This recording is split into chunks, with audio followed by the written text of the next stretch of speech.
Alright, so we got our new breaker panel. It's 200 amp. Got a lot of free spaces, which is good, but there's not many circuits. Could be just because it's a small house, but there's room to add more, which is good. Got some ductwork issues here. I see we've got holes and missing stuff.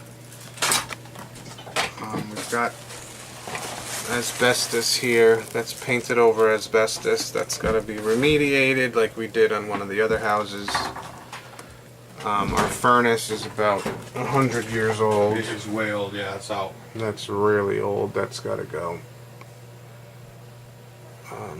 Yeah, so I don't know who's going to do the clean out on this house. That's an issue. Looks like it's a dry basement, though. Yeah, it does feel dry. That's a good thing. That's a good thing. What do we have over here?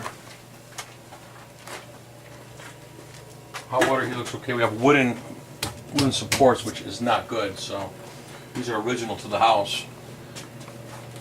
Plumbing wise, we look okay. There's some brass.